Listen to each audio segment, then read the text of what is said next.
Kwekwe, Ulukut, Tanse, hello, bonjour. I first want to acknowledge that I am speaking to you today from the traditional territory of the Algonquin people. I'm joined here today with Associate Deputy Minister Valerie Gideon and Dr. Tom Wong, Chief Medical Officer of Indigenous Services Canada, who will offer some words after I conclude. I will start with an update about the recent developments in Manitoba with respect to the suspected cases of a variant of concern in Pangasi First Nation and Cross Lake First Nation last weekend. So far, the National Microbiology Lab has not identified B117 variant of concern. While this is a relief, it is further reminder that we can't let down our guard, particularly as people start to worry about a potential third wave and the impact of variants on that wave. We're working with the impacted First Nations and partners taking immediate action to address the situation. I offer my full support and thanks to the community leadership and the Assembly of Manitoba Chiefs in particular for remaining calm, proactive, and committed to maintaining important public health measures. My department is assisting with contact tracing and by supporting those who have been and have had to isolate for extended periods. Additionally, the Canadian Armed Forces are still deployed in Pangasi First Nation. They're working to help meet the needs of the Chief and Council as they go through this difficult time. Ce que cette expérience nous révèle, c'est à quel point la situation reste précaire. Avec la présence de variants, nous devons doubler nos mesures de santé publique pour protéger les plus vulnérables. Cela inclut les communautés autochtones, bien sûr, et leurs membres qui y résident, y compris les Autochtones dans les milieux urbains. Our department will work with community leaders to ensure they have additional spaces for isolation. Maintaining a low threshold for close contacts, as always, is key. We'll also work to ramp up point-of-care testing and vaccine administration wherever possible. And despite this sense of urgency, we continue to see progress that brings us hope. And looking at the overall picture, as of February 16th, 400 Indigenous communities have started vaccinations. The number of doses administered so far is more than 83,000, reaching approximately 25% of the adult population in First Nations, Inuit, and territorial communities, a rate that is 6 times that of Canada's. Notre ministère travaille en étroite collaboration avec les dirigeants autochtones ainsi qu'avec les provinces et territoires pour préparer l'envoi d'autres vaccins qui seront utilisés dans le cadre de programmes de vaccination de masse. Cela concerne aussi bien les réserves que les zones dites hors réserve. Dans les villes et les communautés, nous travaillons avec les partenaires pour soutenir les efforts de planification. Il s'agit notamment d'identifier les obstacles, les défis et les possibilités de promouvoir l'utilisation de vaccins. Nous veillons également à ce que les vaccins soient disponibles dans des lieux culturellement sûrs et accessibles. Et là, nos efforts de sensibilisation a consisté à créer des messages d'intérêt public sur le vaccin dans 17 langues autochtones différentes. L'objectif ultime est de faire en sorte que les populations autochtones de toutes les juridictions du pays soient vaccinées le plus rapidement possible. On that note, the National Advisory Committee on Immunization Guidance announced last December for Phase 1 populations was adults living in Indigenous communities, which include First Nations, Inuit, and Métis communities where infections can have disproportionate consequences, such as those living in remote or isolated areas where access to healthcare may be limited.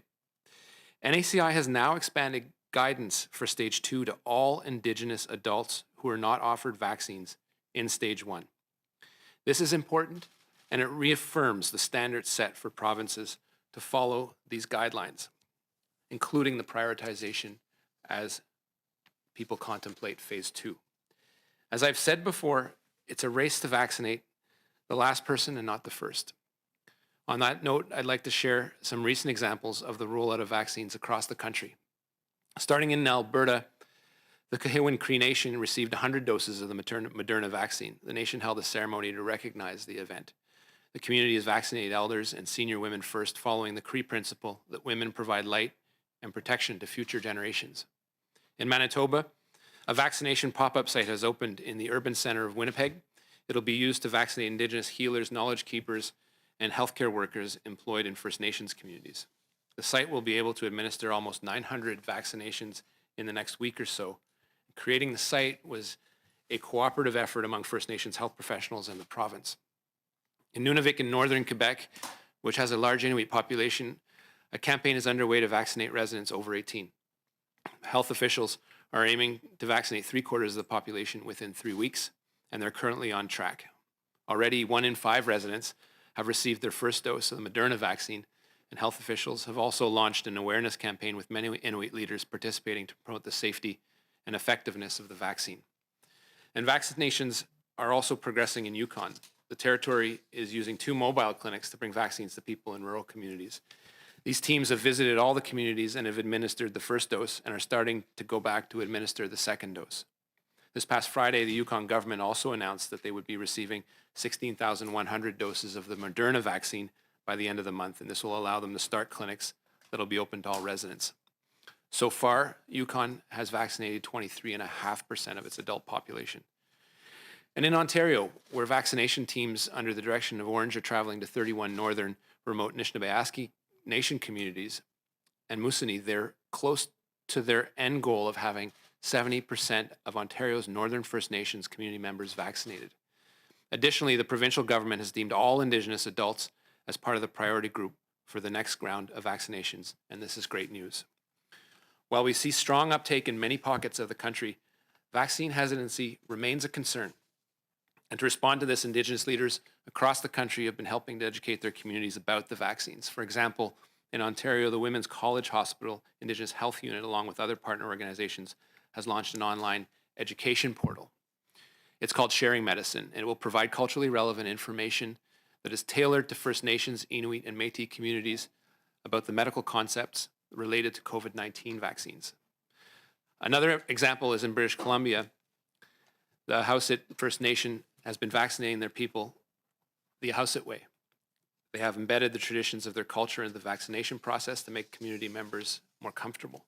Chief Greg Louie and other leaders informed community members about the vaccines. They held a public Q&A session with their medical officers and tribal council nurses.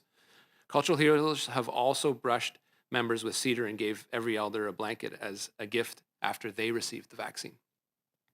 The health and safety of Indigenous peoples remains our top priority, and we continue to support communities in a number of ways.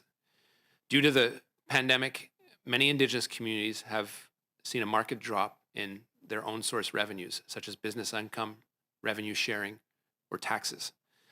As announced in the fall economic statement and highlighted last week, our department recognizes the challenges that this loss in revenue has created. And to respond and support communities, we've committed $332 million in funding so that Indigenous communities can continue to provide important programs and services to their members as they normally would. Alongside Indigenous-led institutions such as the First Nations Tax Commission and the First Nations Financial Management Board, we're working to design the program and provide support to communities in the rollout of these funds, and we anticipate that a call for applications will be launched as early as this spring. I'd now like to provide an update on the number of cases. On First Nations reserves as of February 16th, we're aware of 1,383 active cases, which represents about a quarter of the peak number of active cases that we saw just under a month ago. That is a total of 19,230 confirmed positive COVID-19 cases and tragically 207 deaths. In relation to the total amount of cases under the first wave, for example, which was only 400, that is 50 times more. Ces chiffres continuent d'être alarmants. Et pour ceux qui ont perdu des êtres chers, j'aimerais présenter mes plus sincères condoléances. Le défi en ce moment est de rester fort alors que la pandémie a duré beaucoup trop longtemps. Nous devons rester vigilants et être sur nos gardes en cas d'exposition au virus, bien sûr. Et comme toujours, je continue à encourager tout le monde à suivre les conseils de nos experts en santé publique. Veuillez continuer à pratiquer l'éloignement physique, à porter un masque lorsque vous êtes en public et à vous laver les mains fréquemment. Ces habitudes ainsi que les vaccins sont notre meilleure protection pendant la pandémie.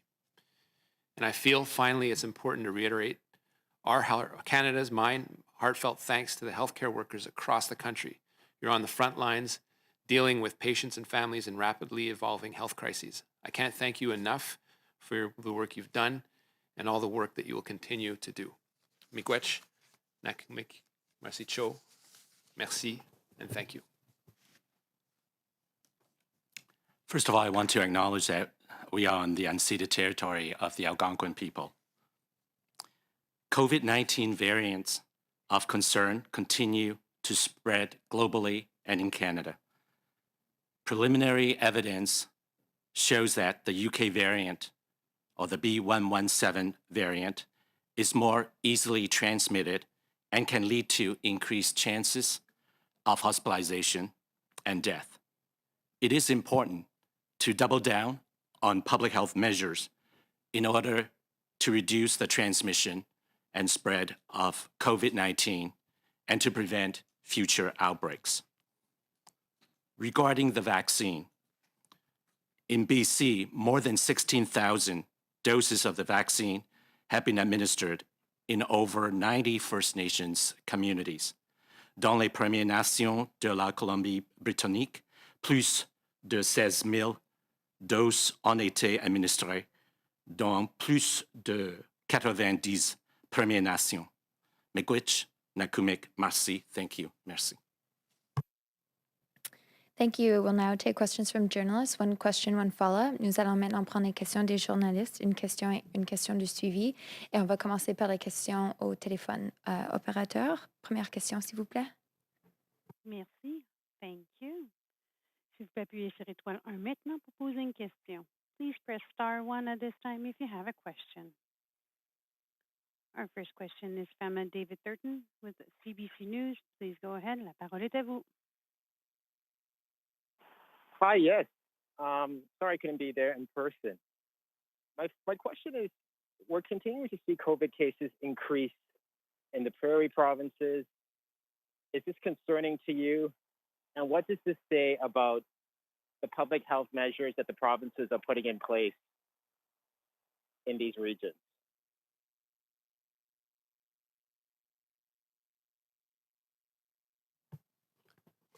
Thanks, David. Too bad you're not here in person. We have seen, and the numbers bear it out, particularly in the prairie provinces, Alberta, Manitoba, and Saskatchewan, really scary spikes, particularly in Indigenous communities. It is no secret that the opening up of the economies at the end of the summer created that catalyst. There are many factors that went into that. I think we all let down our guard. And what we see on a daily basis at Indigenous Services Canada is that it's very difficult as a policy measure to ask Indigenous communities to do something that you yourself are not prepared to do. Yet the reality of the vulnerabilities that we see, which is anywhere between 3.5 to 5 times the rate of susceptibility to getting COVID for various socioeconomic reasons that we've all been through and keep talking about. And I think we will have to keep talking about that after COVID is over, as to how we eliminate that socioeconomic gap that has created social determinants of health that have just made Indigenous populations much more vulnerable. We know that we have to deploy extraordinary measures into communities, as measures that may seem benign can affect Indigenous communities in a disproportionate fashion. As people move in and out of communities, as people toy with opening up the economy, that is something that can have dire impacts on Indigenous communities, and we see that scare with respect to variants getting into communities, and so, you know, we're all in this together. We're pulling together with provinces. We feel very strongly that any measures that are taken need to follow the science, and the science is showing that we're still very much at risk as a country, and none more so than Indigenous communities who have really, really fought and continue to fight overwhelming odds. This is not an invention. The NACI, with their new guidelines, supports this view. That is why Indigenous communities are prioritized under phase 1 and the top of phase 2, whether they are in community or not. And that's the approach that we have to take. I think if we want to see a third wave, the best way to see a third wave is to ignore the science. And what we encourage in all our trilateral tables, most of which are not in front of cameras, are to keep following those guidelines and keeping people safe. And I think the question we ask to our partners, Indigenous partners, federal, provincial partners, is how can the federal government help more? And that's what I'm squarely focused on, David. Okay, I'm just gonna double barrel my second question. Please bear with me. Are you seeing any benefits to the immunizations that have taken place in First Nations, Métis, and Inuit communities? Are you seeing the march of the virus slow down? Is there any signs that we're seeing the effects of that? And also, Minister, I believe it was you, you've expressed some concerns about some, I guess, anti-Indigenous comments about this community getting the vaccine before the rest of, the general population, other groups.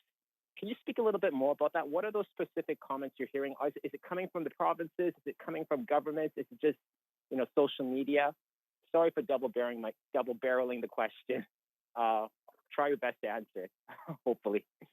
I always try my best to answer it. Sometimes it isn't, but I do try. I think it is, and I'll defer to Tom at the end of this to speak about it. I think it's too early to tell. Certainly in terms of some of the rollout, what we've seen, in the face of very, very low volumes, is some real leadership within community among the elders in getting their vaccine and showing the way. That has been an immense logistical challenge, and one that has to be done with the utmost cultural sensitivity.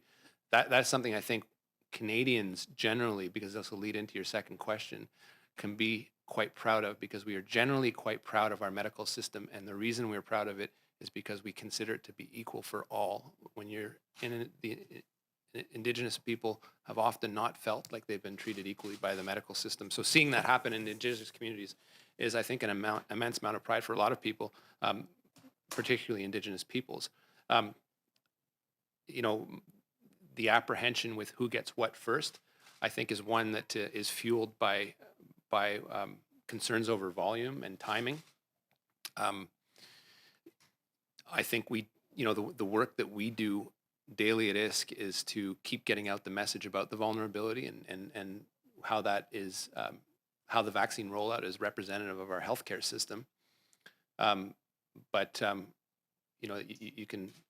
You can see scenarios where people start to say, "Hey, how come not me?" And that obviously gets fueled in some of the worst platforms that are social media tending to be one of them. But so far, the reaction I've seen, and I don't believe it to be self-serving, is one of great pride in seeing Indigenous peoples prioritized.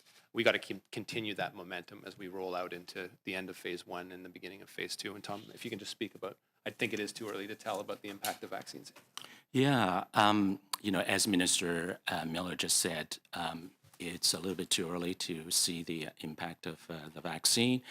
However, when you look at, some of the trends, downward trends in Manitoba, for example, Quebec, northern Quebec, in Indigenous communities, you're seeing that, the number of new cases being reported, day after day, week after week, now it's coming down.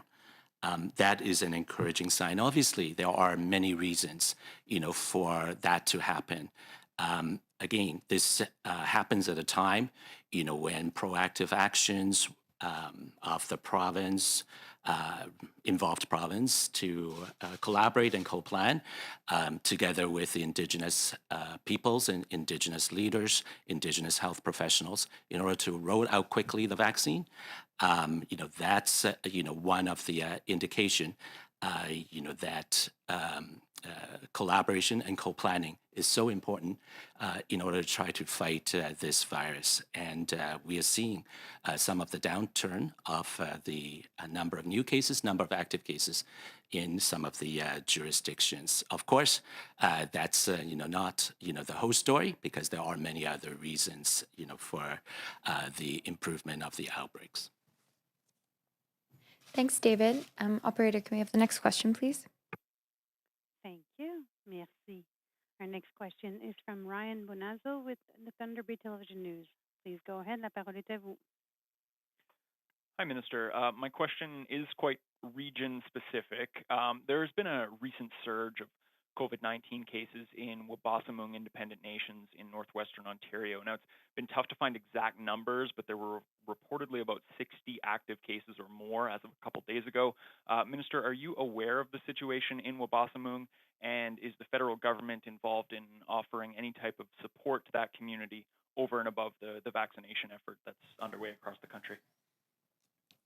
Thanks, Ryan. Really anything and everything. I spoke to Chief Wayland Scott over the weekend about the needs of his community. We've been engaged on many calls over the last couple of days in the face of this alarming spike. I think the number is, I think it may be 59, Val, but you can complete my the information that I'm giving, Ryan. But we've been on a number of calls to see whatever they need to get some help, whether that's more help in tracking, tracing, and isolating to really tamp down the virus. It's a scary moment for them, and I've had the privilege of having a number of conversations with Chief Scott over the last few months. In fact, because that's one of the communities alongside Grassy Narrows that will be getting a mercury treatment center, and their people have fought so hard for that. And I've enjoyed those conversations because the victory is really theirs, and to see them now struggle with an outbreak of COVID is gut wrenching. So we'll be there for them, and it's a question of just working as quickly as we can. And we know that it was, as quickly as we cut down that reaction time, we can prevent things from really spiraling out of control, which can actually happen within the scope of a couple of days. But Val, if you just want to complete, you've been on those conversations. I would just say that the priority right now is to ramp up access to isolation spaces in the community or outside the community. So we are working with the community on those options. The community has made it clear that they want to make decisions with respect to where those spaces would be located. We are working with them to retrofit quickly some of the existing buildings in the community, including sort of having extra heating capacity for some of those spaces so they could be accommodated. We do have a Blue Med tent there that is operational for screening and testing and assessment, and we're looking at mobilizing 2 additional units in order to be able to do that. Our department does provide nursing services in the community, and so we do have a responsibility also to ensure that there will be additional health human resources to help support the number of cases in the community at this time. Ryan, do you have a as follow-up? Yes, I do. Is there any indication as to when those isolation spaces could be up and running? I mean, are we talking days, weeks? So there'll definitely be days, but we will also be looking at other options with the community for more of a something that can be mobilized within the next few weeks as well. Thank you. Thanks, Ryan. I will now take questions from the room. Nous allons maintenant prendre les questions dans la salle. Go ahead. Good afternoon. Stephanie Levitz, the Canadian Press. My first question, I think, is for Minister Miller. Given the change in the NACI recommendations, are you thinking at all about asking the provinces to definitively allot vaccines for First Nations within their general allotment to make sure these populations do, in fact, have access to the vaccine? It's a very straightforward question, Stephanie, and I'll try to give you a straightforward answer to it, but it is a little more complex. First of all, the guidelines came out on Sunday night, and so everyone's looking at them. But Ontario and BC, I think, were already there on paper, so that's done. And then this is the work of sensitizing a remainder of the provinces as to clearly setting out those guidelines. Everyone has taken a different approach into kind of encapsulating what those categories are. Some are less fleshed out, some are more fleshed out. So it's trying to piece them together with, with over a dozen jurisdictions. When it comes to the territories, the blanket approach is saying getting 75% of the territories completely immunized by the end of March. So that's done. It's a remaining challenge that we'll be working at the trilateral tables, in particular with provinces, as we underscore the importance of just respecting the sciences. Are we there yet? I think we're pretty close. We talk about No, so you talk about Indigenous communities, but there's a number of other categories that I'm sure we'll hear back will present logistical challenges. Identifying racialized communities within urban centers, for example, which, you know, I'm not a municipal health administrator, so, you know, I can understand that there will be logistical challenges, but what the science is saying is get those vaccines to those people because they're the vulnerable ones. They're the most susceptible of getting COVID. And the more people that get COVID, the more variants are created. So it just makes sense. What we're trying to avoid is a sort of a big public discourse on sort of you know, racial inequality and finger pointing and treating people differently, and with that inserting itself into the way things are assessed in order to get vaccines out. So I'm hopeful. You know, a lot of this work has to continue. This is crunch time now, with larger volumes coming in at a rate for the short term of 400,000 Pfizer vaccines per week, with an uptick in Moderna vaccines. There's a whole logistical challenge in trying to parse that out and see where they go. Some, you know, obviously, as we've said before, the Moderna solution provides a number of opportunities in terms of its mobility that Pfizer doesn't yet, but also ramping out how we get, you know, ultra cold freezers out into perhaps areas that weren't amenable to Pfizer vaccine is something that needs to be thought out. But that's all with sort of logistical planning. And my question to provinces, as they assess what NACI has come out, is how can the federal government help? What assets? Here are assets that we have. How do you need them? And how can we allow you to leverage your assets to make sure your priority populations are vaccinated? And I'm quite confident. But you know, I've seen leadership reach out, and they're willing to do it. So you know, there will be frustration for sure, but I think that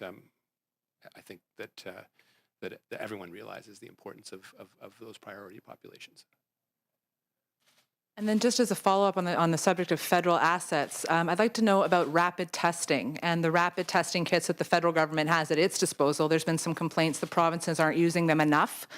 Do you see room for the federal government to step in and assist with providing more rapid testing resources to First Nations communities? And I'll pull a David and double barrel and ask also about the new variants and whether you're ramping up any serological testing on First Nations, increasing that capacity so that we make sure, you know, we know that those variants are there or not, as the case may be.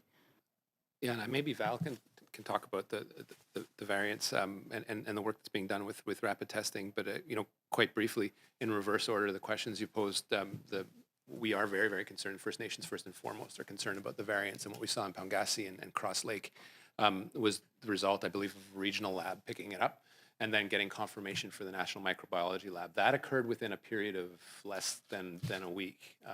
The results came in last night, being negative. It isn't a variant, but there's thousands of variants out there.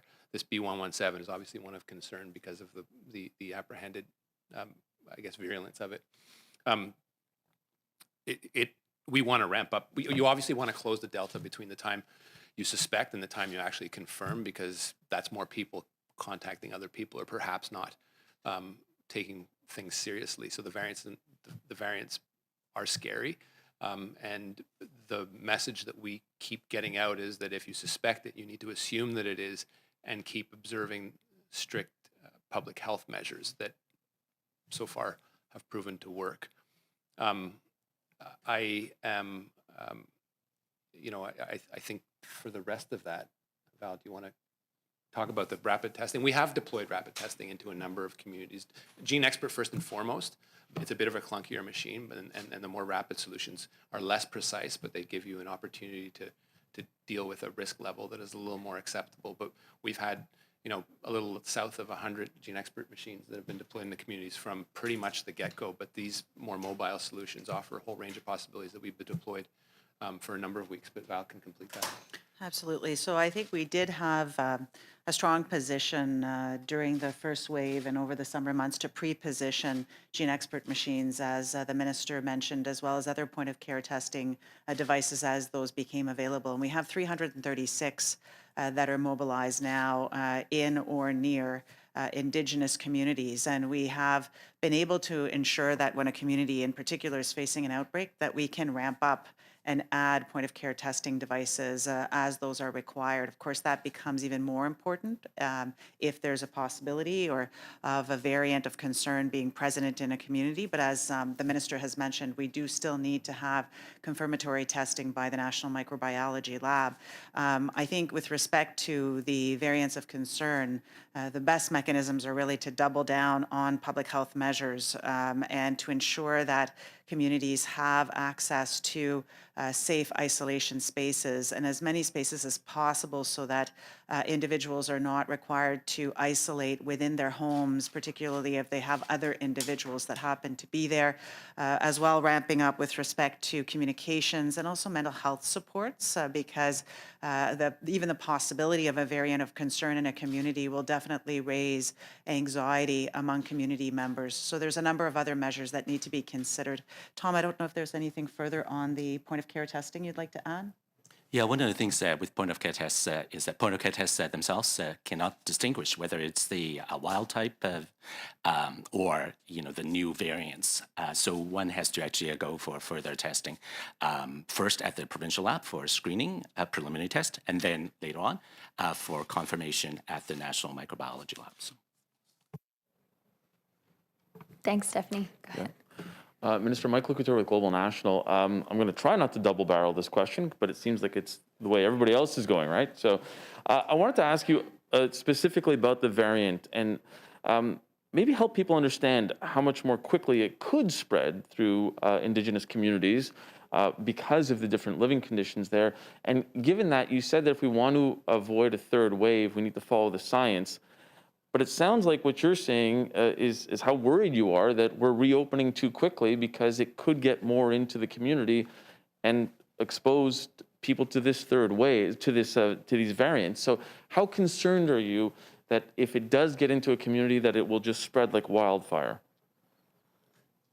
I don't think I can be any more concerned. It's just based on what we've seen.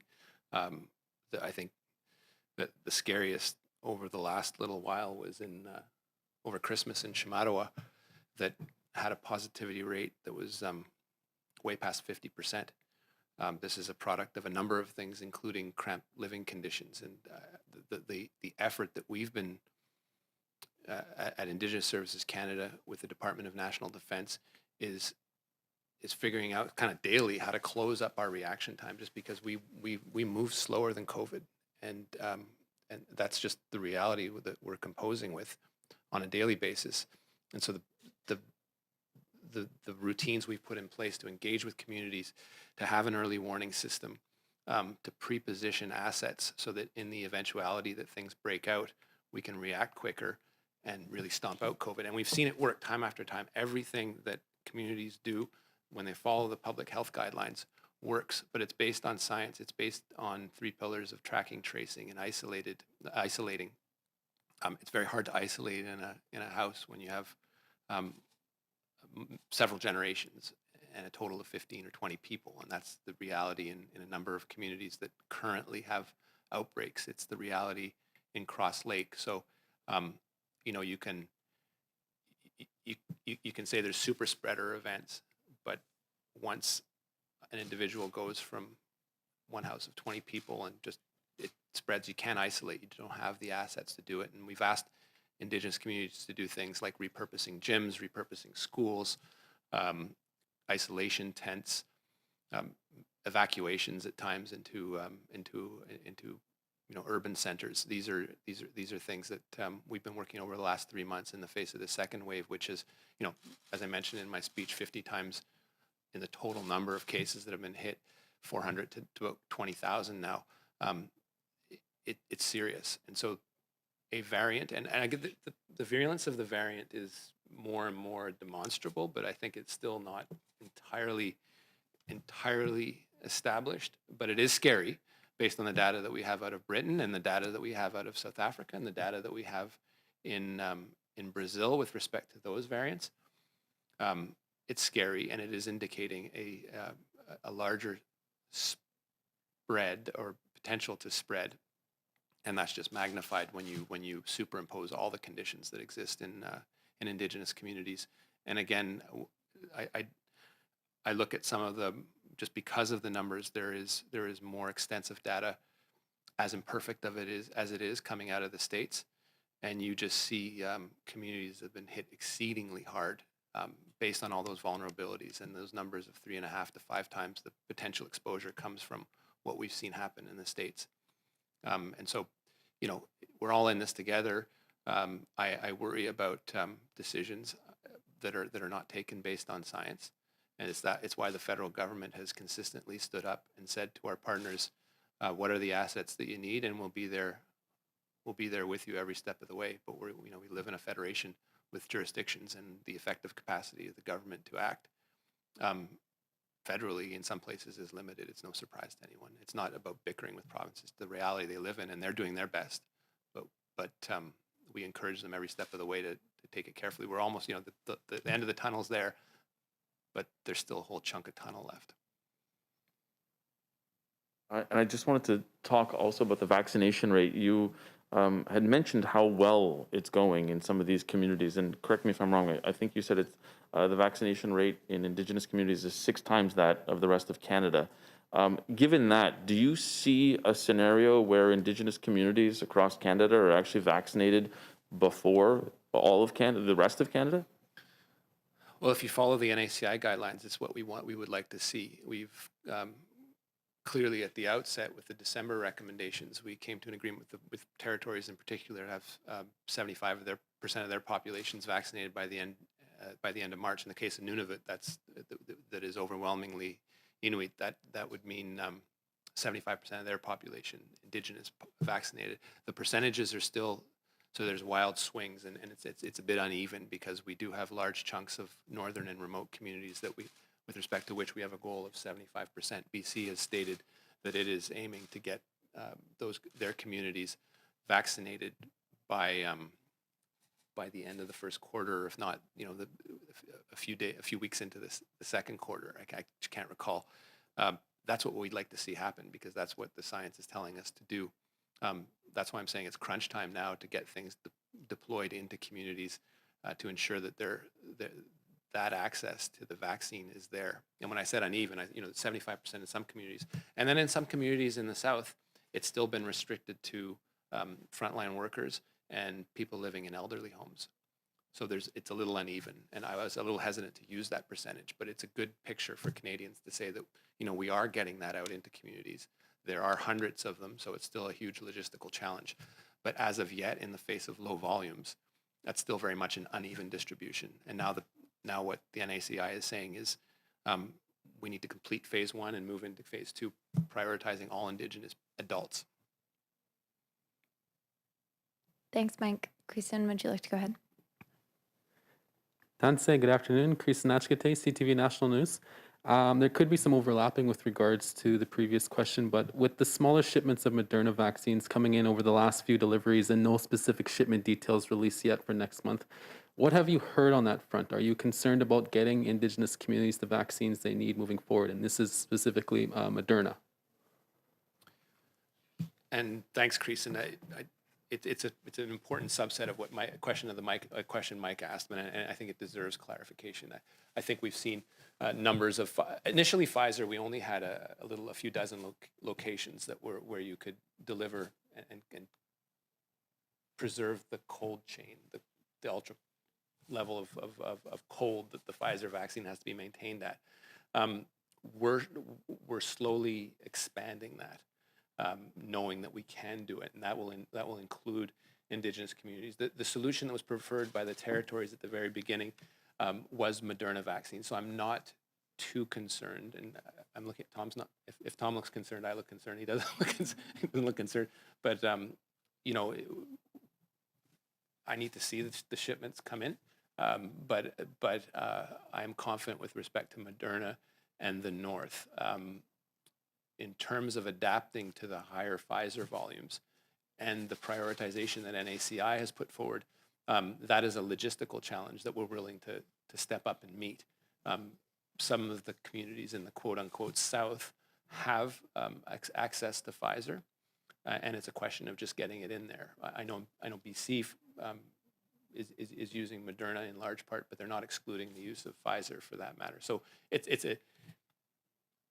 less of a policy concern, I think, than it is more of a logistical one, and getting your hands on these ultra low temperature fridges and getting them in place and having a seamless chain of cold where you can ensure that the vaccine doesn't perish. And my other follow-up is, can you give us an update on the Pimicikamak First Nation? That community is still waiting for results to see if they have any variant cases, from my understanding. I think it's Cross Lake. Yeah. I did have a chance to speak to Chief David Munias over the weekend as well, and I don't know if that result in particular is one case that they were screening for. I don't think that case is back, but they're treating it in the same way as if it were a variant. So really clamping down and working with our teams to ensure that all the public health measures are in place, completing their tracking and tracing and isolation process, and we're there to help and to continue to help. But I've been in pretty constant communication with Chief Munias, who texts me, and if there's concern, and we're just willing to help in any way. Presuming that it is the variant is good practice until proven otherwise. And I know we got the results for Pangasi, and I'd have to check that we'd gotten the ones for Cross Lake. I think it was only one sample. So Tom says not yet. So it's not yet. Thanks, Kristen. And we have one more question over the phone. Operator. Thank you. Merci. Our question is from Christian Noël de Radio-Canada. Please go ahead. La parole est à vous. Merci beaucoup. Bonjour, M. Miller. Bonjour. J'ai une question qui sort un peu du point de presse d'aujourd'hui. J'aurais aimé vous parler notamment de la surreprésentation des populations autochtones et noires dans nos institutions carcérales. Je me demandais pourquoi c'est important de s'attaquer à ce problème-là maintenant, tant du point de vue des individus que des points de vue du système. Une question excessivement importante, Christian. Tout d'abord, on sait qu'à travers le Canada, au niveau national, le taux d'incarcération des Autochtones est à peu près 5 fois plus que la moyenne. C'est le cas aussi pour certaines communautés racialisées, dont la communauté noire. Et quand on parle du système carcéral provincial, dans certaines provinces, le taux est bien plus haut. Donc, quand on parle de l'impact du système sur certains peuples, et on regarde le système carcéral, l'imposition de peines sur les peuples autochtones, on voit qu'ils sont disproportionnément affectés par certaines clauses du Code criminel, dont notamment, et on le sait très bien, certaines clauses qui ont attrait aux peines minimales imposées et qui, dans certaines circonstances, sont inconstitutionnelles. Donc, on peut parler du système, on peut parler du droit, on peut parler de l'impact du droit sur ces peuples et cet impact disproportionné sur les peuples autochtones, ce qui est une forme d'injustice. Et quand on parle d'injustice, il y a des effets d'entraînement, évidemment. Une personne qui est dans une situation d'emprisonnement est privée de ses enfants, que ce soit un homme ou une femme. Et ça a un impact qui peut être intergénérationnel. Donc, c'est la réalité de beaucoup de... C'est la réalité de beaucoup de gens. Et on ne parle pas nécessairement de ceux qui se trouvent en prison, mais aussi de leurs enfants, de leurs parents. Et on sait que le droit criminel canadien a des impacts disproportionnés sur les peuples autochtones et certaines communautés racialisées. C'est clair. Donc, ça ne se limite, ceci étant dit, là, ça ne se limite pas au côté institutionnel et au régime légal qu'il faut changer, évidemment. Et on a beaucoup de discussions qui doivent, pour l'instant, rester confidentielles avec le ministre de la Justice à cet effet. Mais ça relève aussi de la situation socio-économique qui existe dans les communautés autochtones. Donc, une attaque un focus qu'on doit avoir d'une position d'ensemble pour vraiment pallier à ce qui est, quand on regarde le système, une injustice complète pour les peuples autochtones. Je l'entends tout le temps. On peut revenir à certaines instances de l'interaction avec le système judiciaire qui est très médiatisé, mais ça va au-delà des instances individuelles. On parle d'un système qui a un impact, dans ce cas-ci, 5 fois plus disproportionné sur les peuples autochtones. Je ne sais pas s'il y a une question plus précise que vous aviez, Christian. Ben, j'essaie de voir si avoir une façon de déjudiciariser certaines accusations ou certaines interactions, quel genre d'effet cela pourrait avoir dans certaines communautés autochtones, notamment. Ben, les gens peuvent. L'impact, c'est que les gens vont pouvoir avoir leur vie.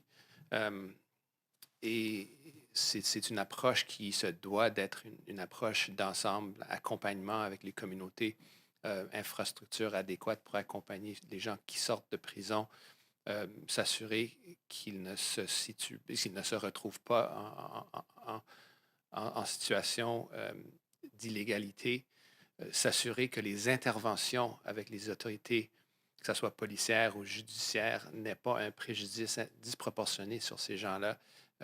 C'est ce qu'on a vécu, parce que c'est la réalité vécue de beaucoup de personnes qui se sentent davantage interpellées. On l'a vu, on l'a vu, vous avez certainement vu, tout le monde en parle. On sait que c'est un problème qui persiste et qui est difficile à régler. Mais c'est cette approche d'ensemble sur laquelle il faut focaliser et non sur une injustice en particulier. Quoique ces injustices, quand on les voit, peuvent être criants. L'approche du ministre de la Justice à cet effet-là est d'essayer d'attaquer ce problème par une approche d'ensemble. C'est-à-dire, on a une révision des lois à faire, certes, mais comment accompagner des gens qui sont marginalisés par le système de justice qui se doit d'être égalitaire. And sorry, can you also repeat that in English, please? A number of reporters that are to the back. Yeah, I mean, to extent that it'll be any clearer in what I said, I'm glad to. I think one of the things that we've struggled with, and I think Canadian society struggles with, is one, acknowledging systemic racism, and as it comes to its Indigenous peoples and racialized peoples, particularly the Black community, with the judicial system, you see rates of incarceration 5 to 6 times the national average, and in certain provincial incarceration systems. I'm translating liberally from French, so I forget what the English is called. Mike, you can correct me. You're lost. You see rates that are much higher, and for example, the rates of incarceration in Saskatchewan. These are things that we need to attack in sort of what we say is a holistic approach that includes, most importantly, a review of mandatory minimums, which in some cases have been held by the courts to be unconstitutional. This approach isn't limited to a simple review of the penal code or a simple review of the prison system, but also how the prison system has a disproportionate effect and impact on Indigenous peoples, and ensuring that we have the socioeconomic supports for Indigenous communities. We close socioeconomic gaps. We know the intergenerational effect that someone in prison, whether it's a man or a woman, can have on the children, because that's perhaps another child that's taken into custody, which is what we're facing on another front, but it's integrated into this reality as well, and that can have carry-on effects on communities. So it isn't a simple. What I think I want to say is this isn't a simple. It's not an easy reform of laws, but a whole comprehensive look at how the justice system disproportionately, in fact, impacts Indigenous peoples, and that's a real challenge that exists at the federal level as well as at the provincial level. And I think we've seen highly mediatized instances over the last little while of very negative interactions with the justice system, including the police, which is unacceptable if your principle of justice is based on fairness and equality. Thank you. Stephanie, did you have one more question? It's like a data question. Like a last one. Literally just a numbers question. You referenced the rate of vaccinations for First Nations. Are you able to tell us how many people have now received the full 2 shots of either Pfizer or Moderna in terms of numbers of actual people? We can preliminarily. I think Tom is jumping at the mic here, but I do have that rate. It's very preliminary, and numbers are coming in. It's low numbers, but they're coming in real time. So I don't want to speak too authoritatively to it, but I do get a column with numbers on one side. Yeah, as you actually see, the second dose is only starting to get into the arms of individuals, both across Canada and certainly in Indigenous communities, and that percentage is at this point still very, very small. So because the time between the first dose and the second dose depends on the vaccine, it's either 3, 4 to 6 weeks out. And in some jurisdictions where there's limitations on the supply of the vaccine, the stretching, try to get as many of the doses into the first doses into the communities as possible. So therefore, that percentage at this moment is less than 5%. So compared to the first dose. Thanks, Stephanie. And this concludes today's press conference. Ceci conclut la conférence de presse. Merci.